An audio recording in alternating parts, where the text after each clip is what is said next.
What is going on, good people? This is Cam with Elevated Lawnscapes, and we are back at it out here in the yard again. As you can see, it is a beautiful day. Sun is out, birds are chirping, and the temperatures are going up. So that means we're coming to the end of spring, and it's time to start prepping the lawn for summer. There are a few things that you need to do differently or to prepare your lawn for the summer coming out of spring. And I think I might got a surprise for you in this one. So stick around, let's get to it.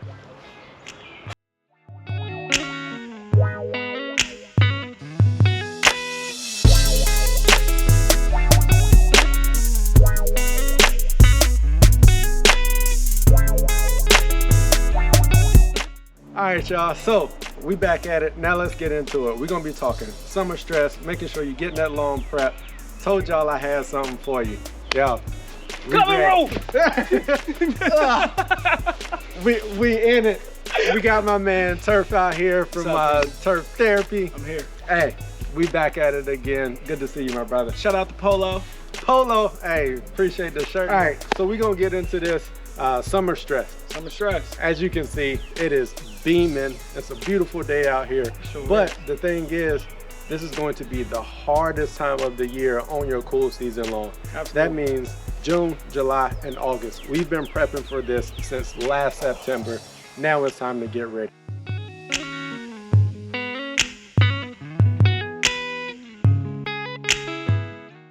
So Turf, what do you think? What's the first thing that we need to cover for summer stress? How are we gonna feed the lawn, man? Yep. Because I think a lot of people, that's an easy rookie move where you just keep doing what you were doing in the spring and in the fall leading up to the summer, and that's a huge no-no. Yeah, it's not the same. Yeah. So cool season lawn, if you look at the growth pattern of it, fall, we'll go back from the fall.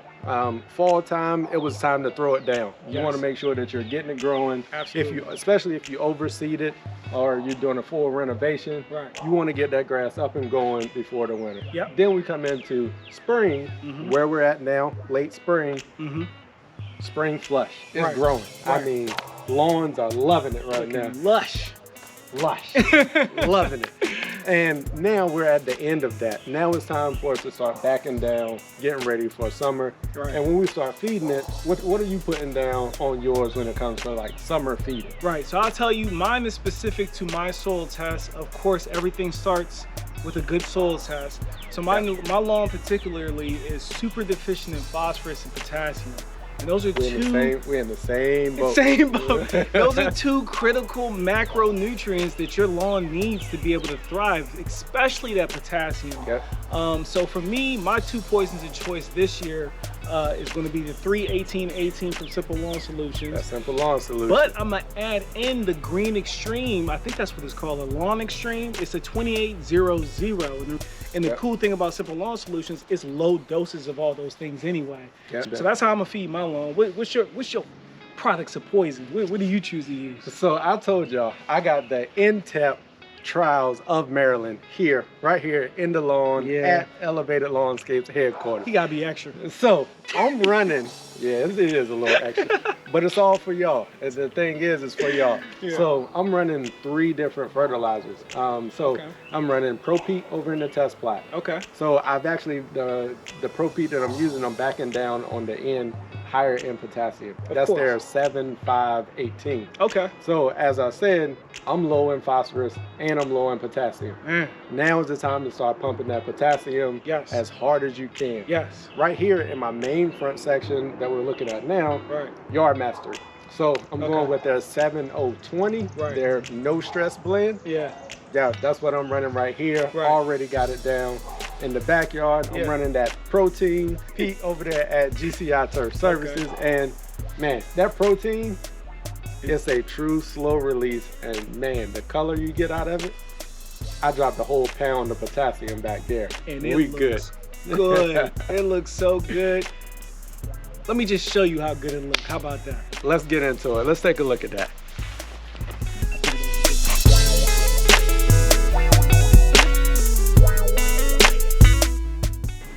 All right, so we've talked about feeding for summer. Yes. Next thing that we need to talk about, water. Yeah. Water is the key. Water is the key. Water is the key. It can make or break you. It definitely can. Yeah. So not everybody has the ability to have in-ground irrigation or whatever the case may be. Yeah. If you're just dependent on what the man upstairs is going to provide you, you just got to roll with the punches. Hey, ain't nothing wrong with that either. I've seen people do it and they're successful with it. So at that point, if you do have the ability to irrigate, whether in-ground or above ground, you're going to need to be putting down about 1 inch of water. Yeah. If you're super hot, super dry, middle of July, August, you may need to bump that up to about 1.5 inches of water per week. Right, yeah, and if your pockets can carry it, you know, 2.5 inches may be what you need to do. I think what's most important though is to watch the turf as well. You know, so if you're putting down 1 inch and that's not enough, and you put down 2 inches and it's still not enough, at some point you got to say, hey, is this economically sensible? Does this make sense to keep pushing it? And then you can also look into using products like Hydrotain. Yeah, right? Hydrotain is one. So yeah. I'm definitely gonna be plugging in with some Hydrotain. And also think about your sidewalks, driveways, your edges are gonna take a beating. Yeah. Good place for some of that Hydrotain. Absolutely. And how does a person know whether or not they're putting down 1 inch? Do they just, you know, sprinkle it for 30 minutes? Is it the magic 30 minutes? It's the magic 30 minutes? The magic 30 minutes. And magic 30 minutes to get you in trouble. So I don't know what Cam uses, but I use these little spikers from Amazon. I'll throw a screenshot on the screen and then I'll throw a link in the description below. But they're nice little spiky yellow cups that you just poke in the ground, have it all around. And those are the perfect things that you can measure out your lawn with, as far as throw your sprinkler on, let it run, start a timer and see how long it takes you to actually put down 1/2 inch at a time or 1 inch at a time, however you want to do it. It's most likely going to surprise you. Yeah, that magic 30 minutes really ain't it. That ain't it. It may be, but most of the time it's not. Right. So if you don't have any of those, another thing that you can do is get you some equal size bowls or containers, whatever you have. Don't tell the wife. Just make sure that they're equal size. That's the key. They've all got to be equal size. All the Rubbermaids. Yep, that's exactly what I did. So you take those, do the same thing, but just pour it into like a rain gauge or pour it into something that is of equal size. Stick your ruler or your measuring tape in it. Measure it out. Boom. There you go. That's how much water you're putting down. Creativity.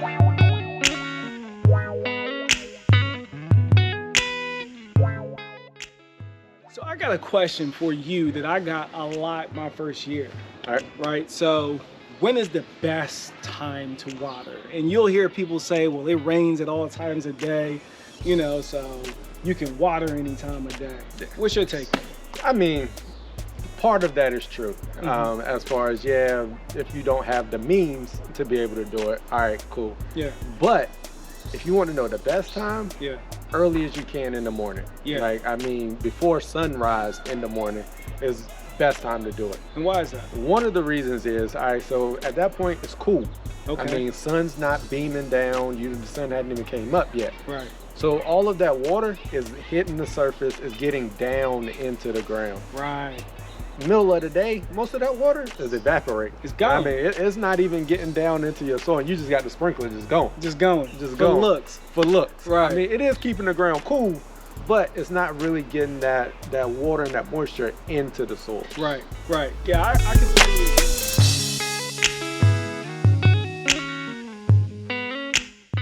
All right, so there's pretty much only one less thing to talk about.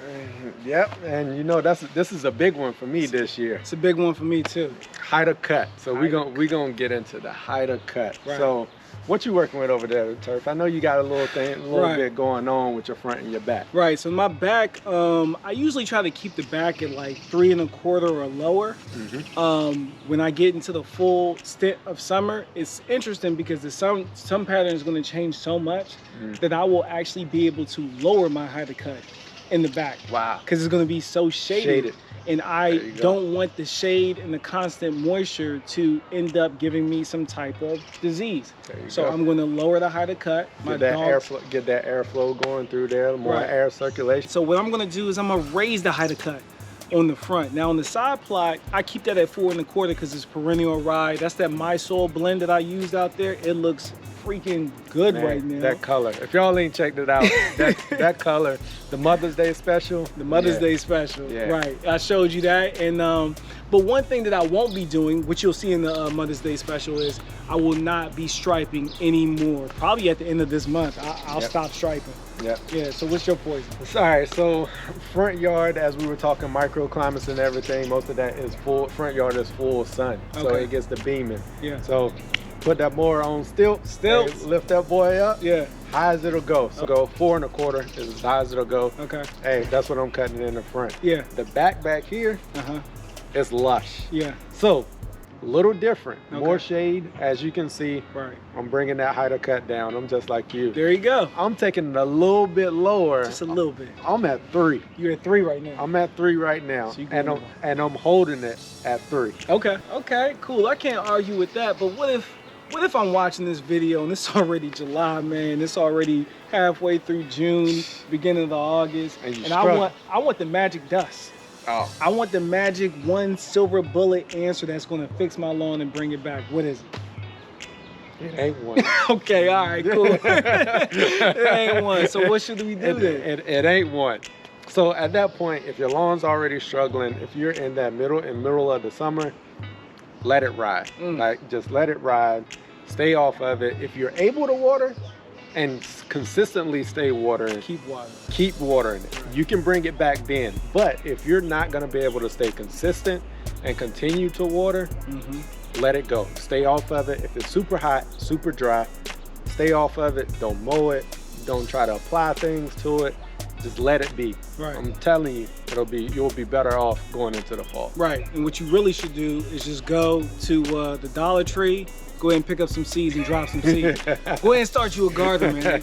Start growing them groceries, man. Go drop you some seeds.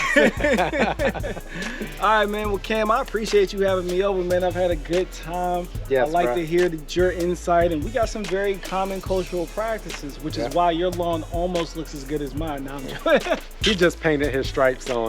That's the only reason it looks better.